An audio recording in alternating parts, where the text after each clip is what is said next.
Bonjour à tous. Bonjour. Bonjour Sandrine. Bonjour Sandrine. On va continuer la conf avec la conf qu'Alan va vous présenter. Alan, on ne le présente plus, il est stagiaire SEO depuis 2001. S'il est sage, un jour, on fera changer de statut. Ça prend toujours et j'aime bien le café. J'en peux plus de vous. Donc Black Hat, comment dépasser vos concurrents? Bonne conf. Pour vous ou pour moi, la bonne conf? Bonjour à tous.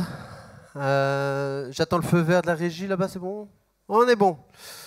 Bon, normalement, j'accepte jamais mes confs, qu'elles soient online. Pour une fois, pour le SEO Camp, j'ai accepté. Donc j'espère que tout le monde va être content. On va dire que c'est ma participation Black Hat Covid. Alors, comment passer devant ses concurrents? Alors j'ai mis un R rouge parce que je me suis trimballé pendant 1 mois sur le programme avec une faute d'orthographe. Alors c'est gentil, maintenant ça sera concurrent comme ça. Ah, ça commence bien. Ouais, c'est bon. Bon, déjà, moi je suis devant vous. Donc c'est déjà un bon signe. On est bien parti pour savoir ce qui va se passer. Je tiens à prévenir.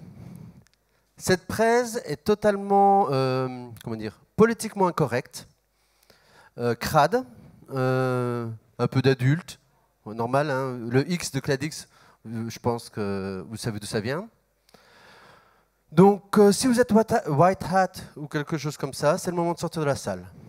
Vous avez 3 secondes, les autres peuvent rester, c'est bon.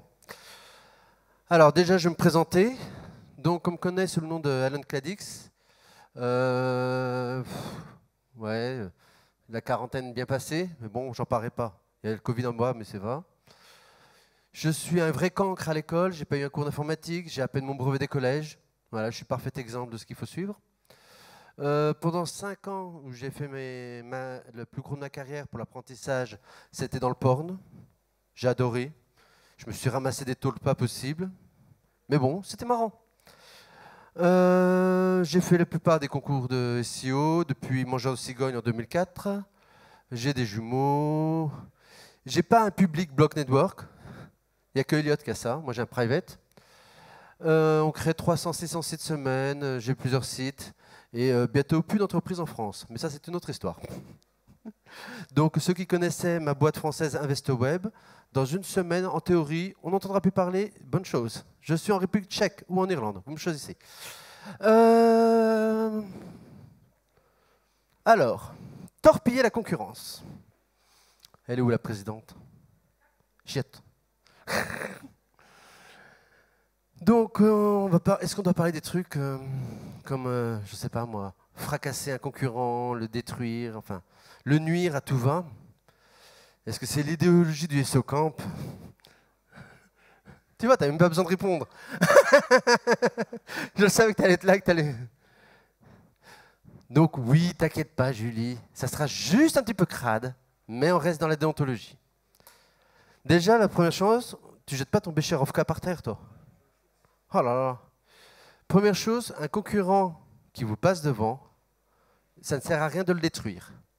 Vous devez regarder, analyser et comprendre ce qu'il a fait pour le dépasser. Puisque quoi que vous fassiez, si vous essayez de le détruire, il a un backup ou il y a d'autres concurrents. Donc ce n'est que couper la tête d'une hydre. Donc à partir de là, on va voir tout ce qu'on va pouvoir faire de fun. On va partir de la base. Le premier contact avec un client. Elle commence par la page de Google. C'est votre première page de vente, en fait, ce n'est pas votre site, c'est la page de Google. Donc il va dépendre donc, de résultats dans la SERP où vous positionnez. Vous avez un taux de clic en fonction de votre position, premier, deuxième, troisième, les autres, ils n'existent pas.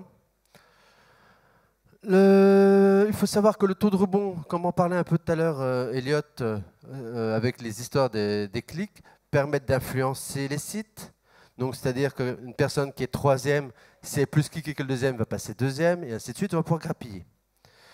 Donc, la première étape, ça va être comment on peut se faire remarquer dans les SERP de Google. Il est où, Elliot? Ah, il n'est même pas là. Bon, c'est son vrai numéro de téléphone, hein, si vous le voulez en passant. C'est pas une blague, il finit bien par 69. Si quelqu'un veut lui envoyer la photo, ça lui fera plaisir. Ne vous inquiétez pas, il n'y a pas que lui, il y a plusieurs personnes qui vont y passer. Donc, sur les SERP, comment se faire remarquer? Voilà la gueule d'une SERP. C'est le plus drôle, c'est quand on cherche la gueule d'une SERP dans les SERP de Google. Ça donne ça. Donc, qu'est-ce qu'on voit? C'est que pour savoir sur lequel on va cliquer, il n'y en a aucune qui va être plus attrayante que les autres. Donc, la plupart des gens se sentent libres, vont cliquer sur les 3 premiers. Notre but, ça va déjà d'aller attirer le clic. Il faut se faire remarquer. Il ne faut pas hésiter, il faut sortir les grands moyens, que les gens se rappellent de vous. Si au milieu des SERP, tout le monde vous voit, et vous allez plus cliquer, vous allez monter. Comment être vu dans les SERP de Google? Déjà, on va faire un snippet parfait. Tu as vu, il est dédié pour toi, Marc. Donc, je me présente la belle photo de Marc que j'ai prise ce matin dans les toilettes avec lui, en prime. Le snippet parfait pour être cliqué dans Google, on va commencer par un emoji que vous balancez dans les titles. Et oui, Google les accepte. Donc, quand vous avez une petite explosion, un petit ange ou un petit nuage, par rapport à la SERP qu'on avait vue avant, les gens vont le voir. Vous êtes 4e, ils vont cliquer dessus, vous allez être 3e, 2e, 1er. Vous allez mettre un bon petit clickbait, un putaclic en français, on va dire, pour donner envie. Vous allez bien sûr mettre des microdatas bien pourris que vous pouvez changer. C'est très marrant, vous ferez le test. Cherchez les avis ratings sur les mentions légales des sites. C'est incroyable le nombre de sites qui ont des 4 sur 5 ou 5 sur 5 sur mentions légales et CGV. Là, vous comprenez que Google n'en a rien à péter d'où viennent les datas, les microdatas. Vous faites rêver un petit coup. Donc, c'est bon pour payer des mojitos. Vous utilisez les caractères spéciaux, les caractères cyrilliques. Il y a plein de petits caractères qu'on peut mettre dans les métadesks que Google ne sera incapable de lire, mais qu'il représentera dans les SERP. Donc pour simuler un faux gras. Et vous mettez un petit fake player.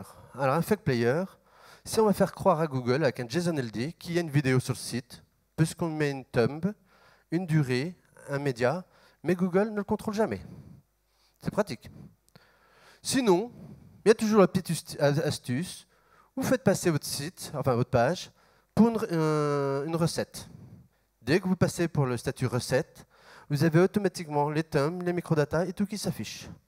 Donc c'est plutôt très pratique, attrayant, et ça permet de cliquer. Bien sûr, vous choisissez les bonnes photos en adéquation. Vous n'allez pas mettre une choucroute pour mettre le site de Secamp. Ça ne sert à rien. Alors, comment augmenter le contenu? Maintenant qu'on a attiré les gens, il va falloir qu'on mette du contenu sur nos sites. Le but, c'est toujours d'avoir plus en plus de contenu. Il n'y a pas de limite. La base, on va utiliser les rédacteurs. Ça, c'est bien. Mais en fait, quand on va traiter un même sujet plusieurs fois avec les rédacteurs, ça va vite être bloquant. Prenez un rédacteur, demandez-lui de taper 50 articles sur comment planter un coulou, vous allez vous amuser. Ça ne voudra plus rien dire. Vous avez la possibilité de voler du contenu chez un concurrent étranger. Ça, c'est sympa. Vous allez dans un autre pays, vous prenez le contenu, vous le traduisez. Google n'y voit que du feu. Ah oui, j'ai oublié de préciser, tout ce que je dis n'est pas toujours très légal. Vous allez sur archive.org, le nombre de sites, paix à leurs âmes, qui n'existent plus, qui avaient écrit du contenu dans votre thématique. Ben, recyclez-le, faites une chose sympa pour la planète. Wikipédia. Alors, non, on ne copie pas un article Wikipédia. Quoique, en fait, oui, on peut. Puisque sur Wikipédia, quand on regarde les articles, vous avez accès aux historiques des articles. Et ces historiques, ce sont des articles qui ne sont plus utilisés par Wikipédia. Oh merde, du contenu gratuit que tout le monde a écrit, spécialisé. Vous avez le master spin, qui est traditionnel. Vous faites des spins à foison sur vos contenus avec des variables que vous allez inclure dedans. Vous avez le spin langage. Alors là, ça devient un peu plus cradingue. Si vous prenez un texte que vous allez traduire en anglais, chinois, espagnol et revenu en français, vous utilisez les API de Google pour faire ça, et à chaque fois, il vous répond un texte dans votre langue sur votre sujet, mais différent de votre texte d'origine. Vous allez chercher sur Answer de public toute la liste des requêtes que les gens tapent autour de votre segment. Vous allez chercher les recherches associées. Bon, vous allez combiner tout ça. Et puis, ça paraît en bleu, c'est super joli. vous allez pomper directement toutes les datas sur data.gouv.fr. C'est un site qui est gratuit, qui appartient au gouvernement. En fait, dessus, ils mettent toutes les datas des villes, des gens, des stades. Dès que l'État a besoin d'une étude, ils sont obligés de le mettre à disposition puisqu'ils sont payés avec nos impôts. Enfin, plus maintenant pour moi. Là, là, là. Mais pour vous, oui. Et ils sont à disposition. Donc, vous allez retrouver une tonne de data. Donc, après la data, vous le passez dans un spin, vous le passez en spin langage, vous couplez avec du Wikipédia, vous faites votre mix. Vous pouvez faire du contenu tous les jours. J'ai fait une expérience sur le mot-clé parpaing. J'ai pu générer 30 articles par jour pendant 1 mois et aucun n'était identique, rien qu'avec Wikipédia. C'est intéressant, hein. Vous allez dans l'historique, les mecs, ils sont barjots. Ils écrivent tous les jours l'article sur le parpaing. Je ne sais pas ce qu'ils arrivent à faire, mais bon. Faire pleurer le bled. Alors pourquoi faire pleurer le bled? Parce que malheureusement, il y a la grande méconnaissance orthographique. Ça, c'est des choses qui arrivent. Vous avez tout ce qui est écriture mobile, qui va vous changer... Ah, bon ben. Voilà, blacklisté. Julie. 1, 2, 1, 2.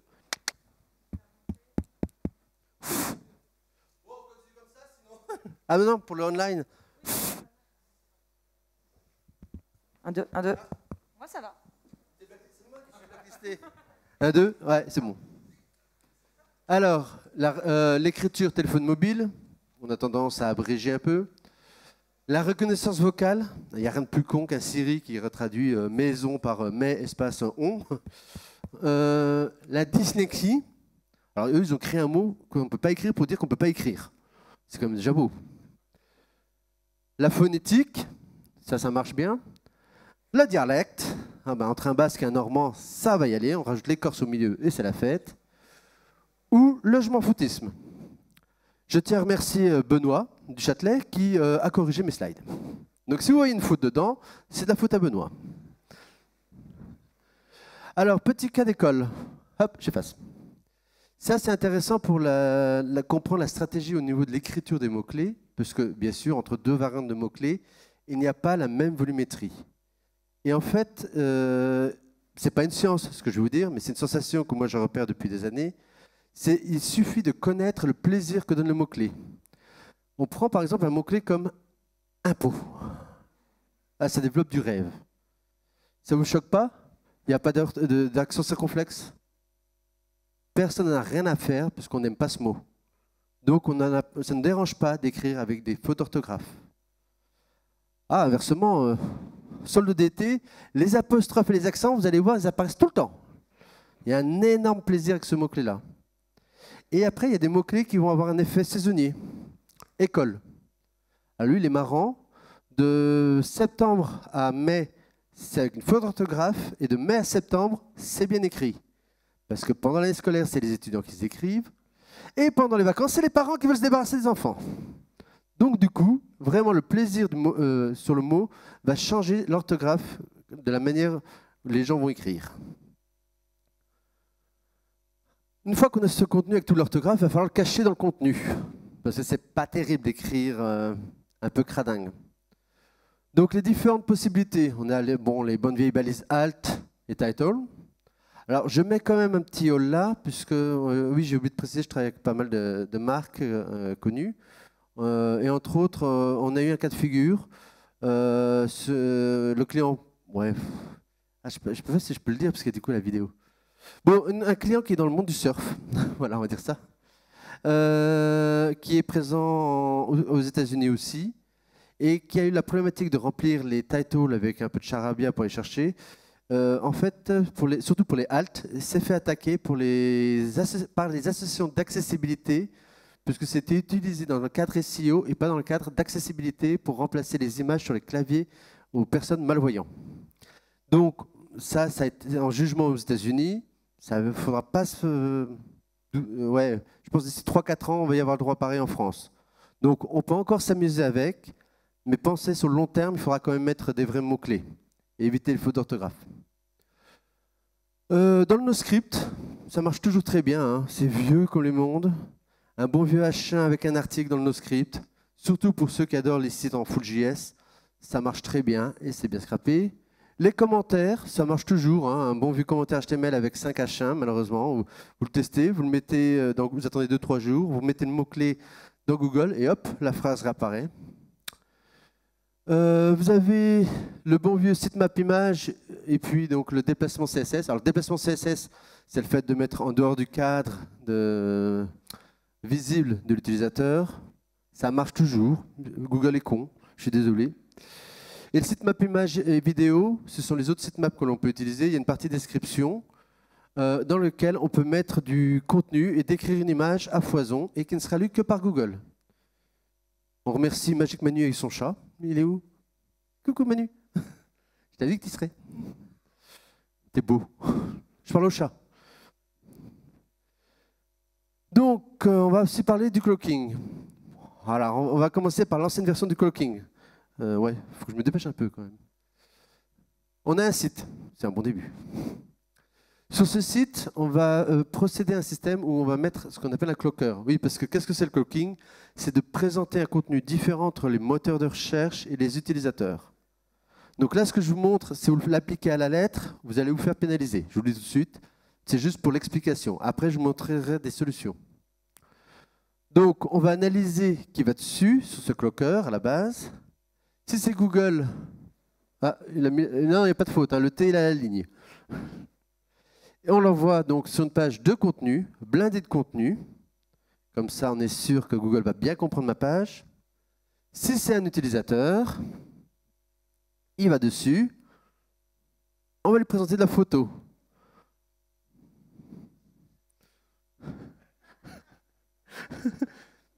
Merci Nico pour ta prestation. T'avais quel âge là? 22. Ça fait mal, hein? Donc, on présente du contenu différent entre l'utilisateur, qui veut voir de la photo, et le robot, qui veut du contenu. Donc, si on fait les vieux systèmes avec tout ce qui est htaccess, HTML, etc., ça peut à peu près passer, surtout sur Bing. Google, ça commence quand même à être dangereux. Je vous le déconseille très, très, très fortement. En plus de ça, il ne faut pas oublier que Google a le plus gros espion du monde, le plus gros spyware, qui s'appelle Chrome. Et eux, ils comparent très bien le contenu entre Chrome et non Chrome. J'ai fait un test, j'avais posé un nom de domaine, du contenu n'apparaissait que sur le navigateur Chrome et pas sur les user agents des Googlebot. La page est indexée sur le mot-clé contenu sur le site. Donc Chrome remonte bien de la data à Google. Donc on va faire différemment. On va déjà voir pourquoi on va faire du cloaking. Donc pour faire du cloaking, on va déjà analyser des schémas. On va s'occuper de manière un peu différente. Par exemple, on va prendre les gens qui ont CSP+, qui se croient beaux, forts et intelligents. Ils ont un iPhone, c'est cool. Comme ils ont un iPhone, ben, ils utilisent Siri parce que voilà, ils sont intelligents. Mais Siri utilise Bing. Donc, on connaît un schéma. Les CSP+, font leur libre arbitre sur le plus stupide des moteurs de recherche qu'on peut spammer. Pardon. En conclusion, quand quelqu'un a un iPhone qui cherche une pizza à Saint-Denis, qui utilise Siri, c'est Bing qui lui donne le résultat. Donc CSP+ égale stupidité de Bing. Intéressant. Comment on va exploiter ça? On va faire du cloaking basé là-dessus. Donc comment faire du cloaking propre? Ça fait bizarre de dire dans la même phrase. Pour attaquer Bing. On repart sur notre site de base. Ah ben là j'ai marqué Pizza New York. Oui, bon, c'est une ville. Hein. Alors à savoir, oui déjà, particularité Bing, si vous faites une recherche activité plus géographie, sur la première page de Google, au moins 50% des domaines contiennent l'activité plus la géographie dans le nom de domaine. Donc l'EMD, Bing, il adore. Sur notre site, on fait un bon vieux robot TXT, on autorise tout le monde à aller visiter le site. Jusque-là, tout va bien. OK. On affiche notre site de pizza pour Google. Donc, on est en règle pour Google. À côté de ça, dans le robot TXT, on va faire un répertoire dédié à Bing, spambing.com, par exemple, je sais pas, peu importe. Dedans, on lui dit que la pizza New York, the best pizza New York is in Manhattan, in New York, so order your fresh New York pizza.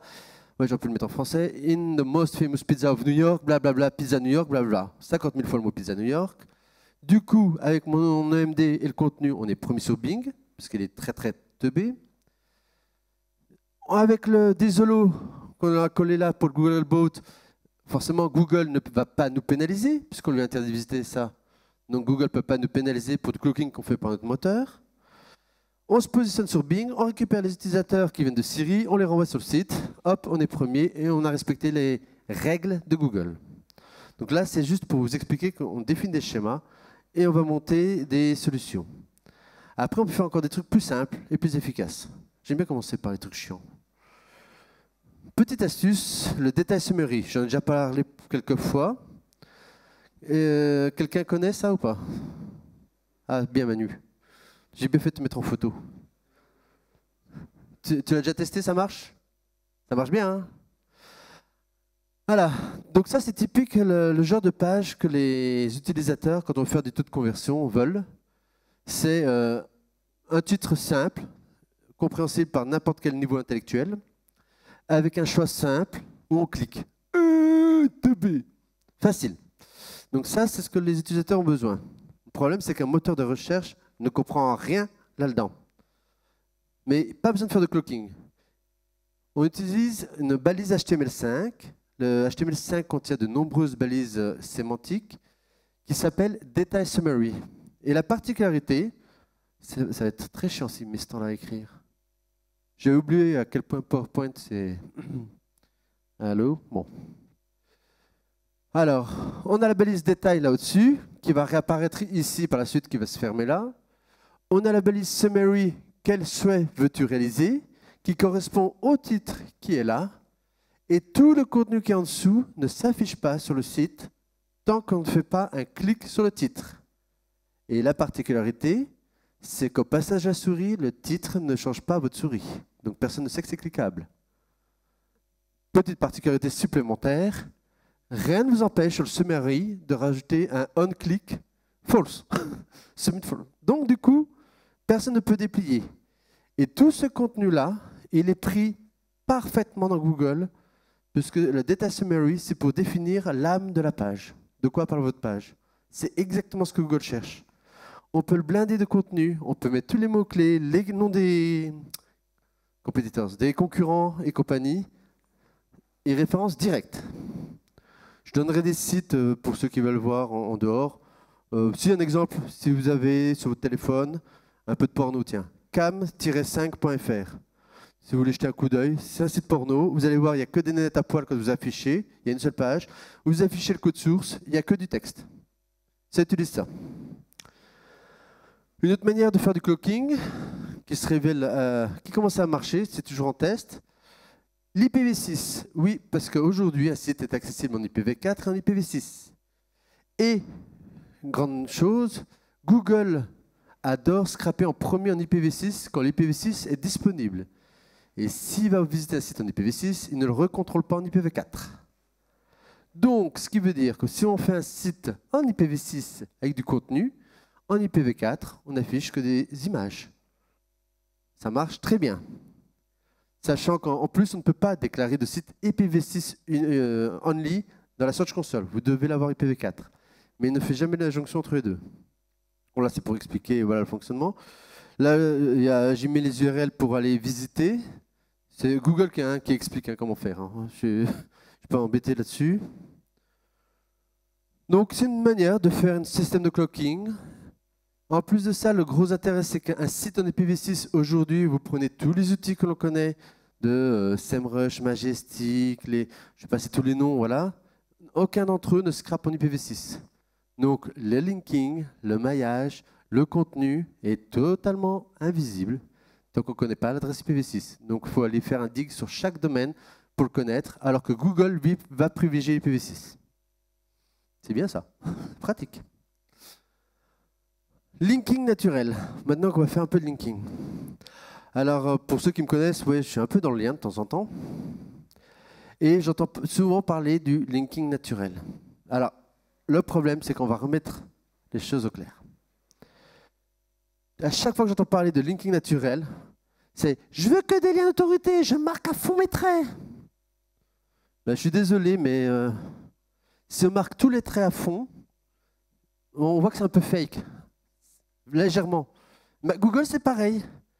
Si vous n'avez pas quelques petits éléments naturels, des petits défauts. Vous savez, par exemple, sur un maquillage, ça peut être un gros grain de beauté ou quoi que ce soit. C'est ces petits défauts qui vont valider que les autres éléments sont naturels. Donc, si vous ne passez que votre temps à chercher que des liens d'autorité, vous allez vous faire flaguer. Il vous faut des liens pourris, il vous faut des liens sans jus, il vous faut des liens avec des encres bidons. C'est naturel. Il n'y a aucun site qui se lance du jour au lendemain qui a un lien de l'ONU, de la Maison-Blanche et de l'Élysée.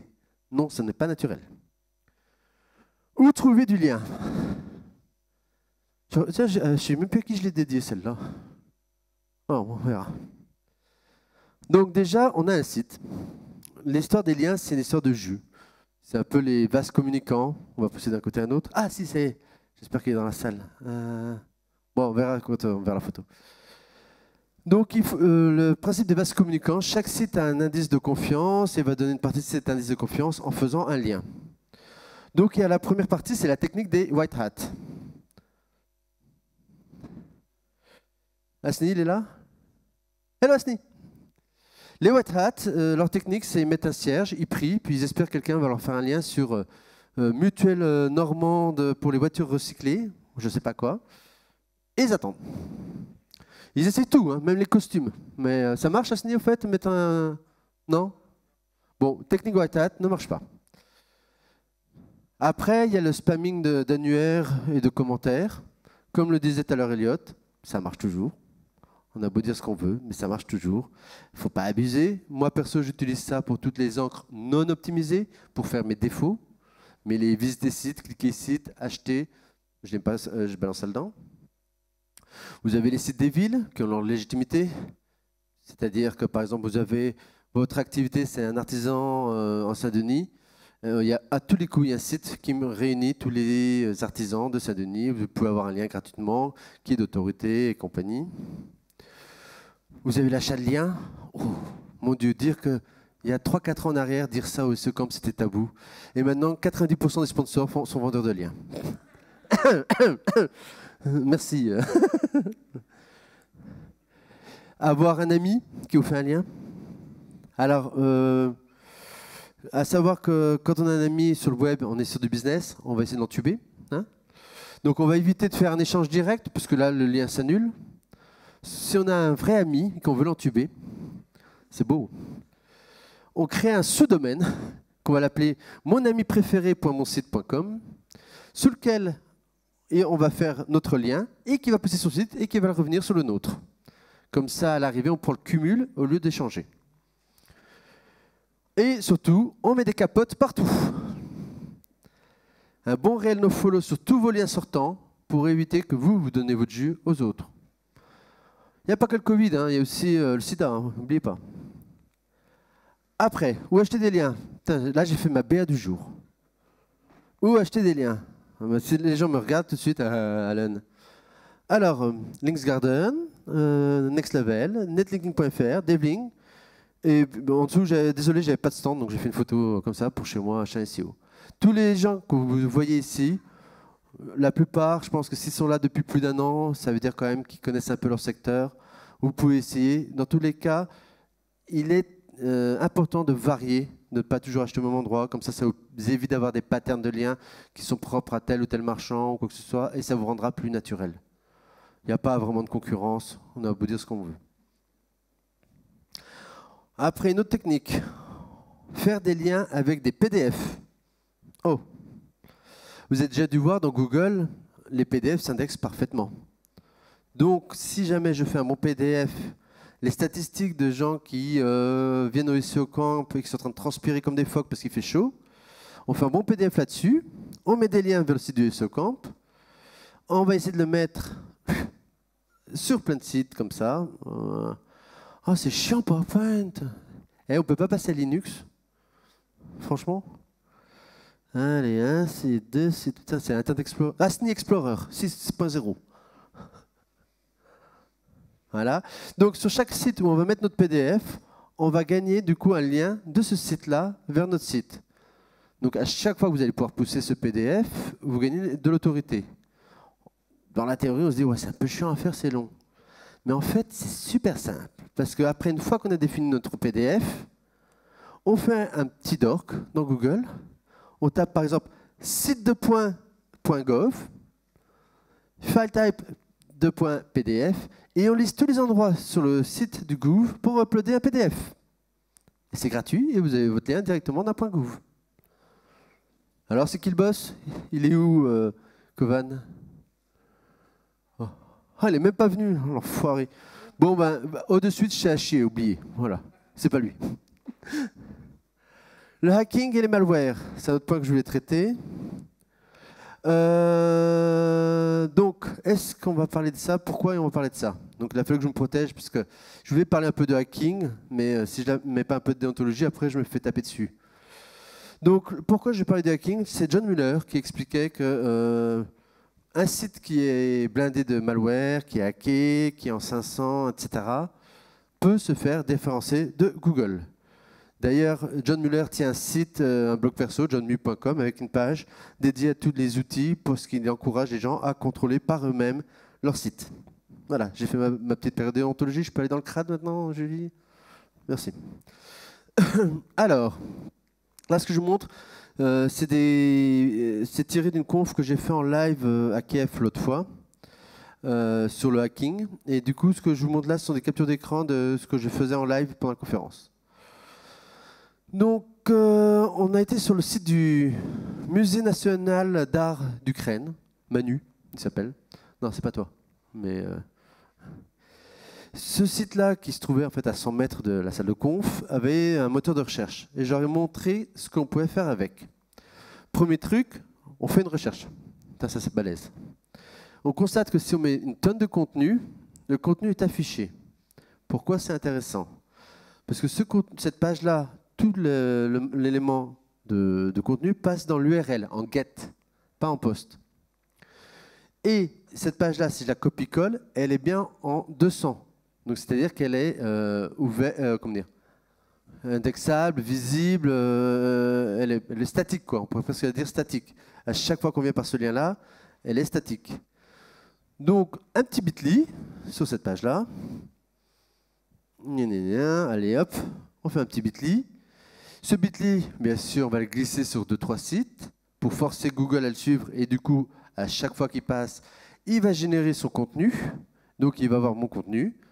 Au choix, s'il accepte le HTML, je mets mes liens dedans. Donc, du coup, je vole des pages. Ça, j'ai fait ça pendant des années. Maintenant, je peux le dire, il y a prescription. Mais ça marchait bien avant qu'Herlé travaille chez Orange. Et ça marchait bien sur le site de la NASA. On pouvait faire ça, c'était super bien. On blindait, on récupérait des liens. Et s'il était sale, si on veut être sale, on le remplit d'éléments type Viagra, pédo, djihad, etc. Histoire de bien salir. Comme ça, Google, quand il se retrouve avec 50 000 pages pédo sur un même site, ben, il le dézingue. Oups. Autre faille, on reste sur le même site. L'injection SQL. Donc, là, c'est très dur. J'ai mis les URL, si vous voulez tester. La faille est toujours d'actualité. Ça fait 2 ans que j'ai repéré cette faille chez eux, mais non, je leur ai dit plus d'une fois, mais elle reste. Donc, là, ma recherche, c'est apostrophe. Très compliqué. Donc, j'ai mis un apostrophe. La personne qui a développé le site, elle retourne les requêtes SQL en erreur, telles quelles, en clair, avec une simple apostrophe. Pourquoi? Parce que dans le langage cyrillique, il n'y a pas vraiment d'apostrophe. Donc les Russes oublient souvent de patcher les apostrophes. C'est con. Donc à partir de là, on a là notre requête avec les listes. On a quelques tables déjà, mais bon, un petit show table permettra de lister toutes les tables. Hop. Je vais injecter donc un. C'est pas très visible, mais je passerai.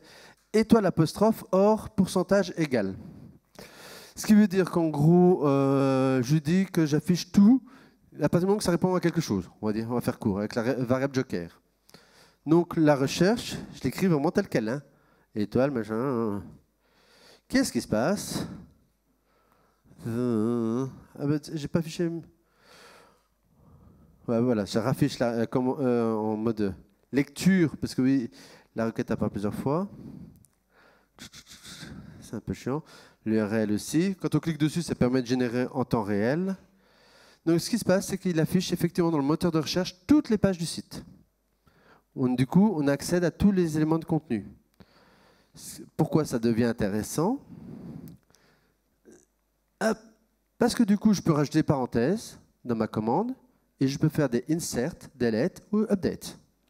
Donc, si vous cherchez, dedans, il y a les tables de la comptabilité, les prix en caisse, il y a tout. On peut éditer tout leur site par une simple commande SQL. Et c'est toujours d'actualité, si vous essayez le site. Le XSS. Alors ça, allez, blablabla, c'est chiant. J'aimerais bien avoir l'image. Passe-bin, voilà. Donc on va aller faire on va étudier la faille XSS. À partir de là, donc déjà, il existe des DORT qui permettent de chercher des typologies de sites qui sont faillibles à la faille XSS. Il suffit de copier tel quel. Bon, on verra ça plus tard, parce que je viens de voir l'heure. Je sais pas, elle a fini? Ok, il faut que je me dépêche, désolé. Hop, donc, allez, j'accélère, j'essaie d'afficher tout d'un coup. Voilà. Donc, à partir de là, une faille XSS, elle permet d'envoyer des datas dans le égal, comme par exemple du JavaScript, qui va pouvoir s'appliquer. Et du coup, bon, désolé, la voie low cost, mais c'est pas mon choix du site. Hein. Mais pourquoi j'ai pris quand même ce site-là? Ce site-là est protégé par le MIT. Et malgré tout, aujourd'hui, j'ai mis un bit.ly, si vous le testez en live, la faille, elle est toujours fonctionnelle. Donc c'est pour vous dire, vous pouvez trouver partout.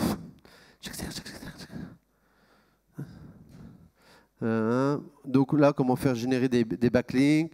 Comme on peut voir, là c'était pour Performance Web. Je l'ai marqué là. Mettre la nick en XSS, ok. Il y a le logo qui apparaît, je ne sais plus où. Enfin bon. Ça marche toujours. Autant se protéger. C'est pas moi. Là, on va parler un peu de tout ce qu'on peut faire. Donc le snapping, pour jouer aux enculés, c'est aller chercher, voler le domaine, aller chercher les domaines qui sont événementiels. Vous savez, le dernier jeu Coca-Cola qu'ils vont faire sur un jeu bidon pour l'été. Ils vont déposer un domaine pour ça, et quand le jeu est fini, ils le laissent tomber. Ça, c'est génial à snapper. Les événementiels. Site de merde.com, ouais. Ça, c'est des trucs tout cons. C'est à moi. J'ai déposé ce site-là, mais il gagne 1000 backlinks par jour. Dès que quelqu'un, par exemple, en nofollow dans Twitter, dès que quelqu'un dit « c'est quoi ce site de merde.com », ça me fait un backlink. Bon, nofollow. Mais du coup, ça fait du trafic. Et pareil sur les CMS. Donc des fois, voilà, le slamming. Alors, là, c'est de se faire passer pour un registrar ou pour essayer de voler le domaine, se faire envoyer les codes d'accès. C'est un peu sale. Un petit peu.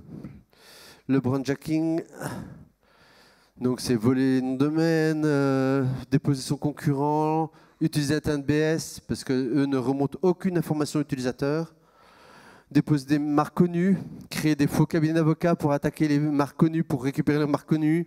On va aller très loin. Le blanchiment de trafic, j'essaie d'aller assez vite. Alors ça, c'est une bonne vieille astuce qui fonctionne toujours. J'ai combien de temps, Cheften? Au revoir. Le blanchiment de trafic. Alors là, c'est comment faire du trafic clean avec du trafic crade. Il y a plein de régies qui vendent du trafic à $1 les 1000, 10 000 clics ou quoi que ce soit. Souvent, c'est du asiatique, malgache, c'est du porno gay ou je ne sais quoi. Enfin bon, que vous ne pouvez pas convertir. Et vous devez impérativement linker votre site avec ça. Si vous faites ça, ou vous faites blacklister direct parce que vous faites un gros taux de rebond. Par contre, à l'opposé, vous faites une page dédiée sur votre site qui fait une 301 sur les anciens sites qu'on trouvait avant d'un type annuaire, PHP Manu et compagnie. Du coup, c'est eux, ils sont très cons, ils récupèrent des hits, ils vous mettent premier. Bien sûr, vous avez mis vos sites sur des annuaires de votre thématique. Et si vous avez 1000 visiteurs, eux, ils vous renvoient 1000 visiteurs qualifiés. Donc ça permet pour $1 avoir des visiteurs. Utilisez l'A/B testing. L'A/B testing, ça c'est un cas d'école que j'avais fait il y a quelques années. Il me reste 3 slides, je crois, un truc comme ça. Ok. Ceux qui veulent aller boire, ils peuvent partir. Hein. Alors là, c'était le cas d'école pour un site de rencontre, comment optimiser pour faire de la conversion. Et en fait, on a fait de l'A/B testing. Et cet A/B testing, ce n'est pas juste l'interface graphique. C'est-à-dire que c'est en fonction de l'heure et les éléments de la journée. Et on s'est rendu compte que pour un site de rencontre, par exemple, le jour, on voulait, pour ce site de dating, avoir beaucoup de personnes. On mettait une femme qui était plutôt jolie, mais naturelle. On avait des couleurs sobres parce que les gens faisaient ça de leur lieu de travail. Dès que passait 20 heures, subitement, c'était la blonde à gros seins qui sortait du lot. Et là, bien sûr, le formulaire, en plus, il fallait l'inverser parce que naturellement, on a tendance à mettre notre souris à droite et pousser notre curseur sur la droite. Donc, du coup, on avait plus de clics. Tandis qu'au bureau, on a les outils à gauche. Donc, du coup, les gens avaient plus de clics en étant à gauche. Donc, l'A/B testing doit vraiment prendre en compte la thématique, l'heure de la journée, les conditions de travail de la personne, quel type de média va utiliser, c'est un desktop, un laptop, un téléphone, etc. Ce site-là, après la mise en place, on a fait plus de 500% supplémentaires de chiffre d'affaires. Juste parce qu'on a mis ça en place. Un switch à 8 heures. C'est con, mais c'est efficace. Dernière slide. Un petit tips. Comment faire de l'argent avec une 404 ? Ou alors vous voulez partir ? Je laisse le choix, moi, je suis gentil. Alors, en fait, c'est une petite méthode très efficace. Moi, je l'ai fait pendant des années. Et j'arrive à faire jusqu'à 7 à 10 000 euros par mois avec cette astuce-là. Je crée des sites sur lesquels, par exemple, dans le secteur, on va dire voyance, admettons. Je les montais sur des mots-clés où il y a du trafic. Et dès qu'ils étaient bien positionnés avec du trafic, je mettais le site en 404. C'est bizarre, hein ? Pourquoi ? En fait, on va jouer entre le SEO et la psychologie utilisateur. Dès qu'on met le site au 404, on va lui mettre un joli message. Message fabuleux. Et là, tout est le jeu. On va lui dire merci et on affiche son IP. Comme ça, il se sent repéré. Nos systèmes ont été avertis que cette page est inaccessible. Grâce à vous, elle va revenir dans les prochaines minutes. Donc, c'est chronométré. Sa décision doit être rapide. Nous sommes réellement désolés, tu nous as eu, du désagrément que cela a provoqué à votre navigation. Aussi, nous vous offrons 30 minutes de voyance gratuite à utiliser dans les 2 prochaines heures votre code DTC 2021. Tout le monde tombe dans le panneau. Les gens se sentent uniques, privilégiés. Ils vous ont eu. Ils ont fait tomber votre site. Ils sont contents. Et ils consomment les 30 minutes ou les 15% sur la vente de chaussures, je ne sais quoi. Mais ils le prennent tous. Et comme ils ont cette limitation, dans quelques minutes, la page va revenir. Donc, ils vont perdre leur code, alors qu'on s'en fout du code. De toute façon, qu'elle revienne, qu'elle ne revienne pas, c'est un numéro de téléphone. Il y a cette notion, voilà, il faut encadrer dans du temps et leur donner l'importance. Et à partir du moment qu'ils ont l'importance du temps, mais ils s'en foutent, ils sortent de l'argent. Et vous allez pouvoir en sortir un paquet. Et ça marche dans tous les secteurs d'activité. Certes. Donc, je vous rappelle, parce qu'on est dans le cadre du SOCamp, que la plupart des choses que vous avez vues ou entendues sont bien sûr illégaux, la plupart du temps. Soit illégales, ou soit ne répondent pas aux conditions de Google. Mais, comme dit Google, don't be evil. Hop, et voilà, fini. Merci bien.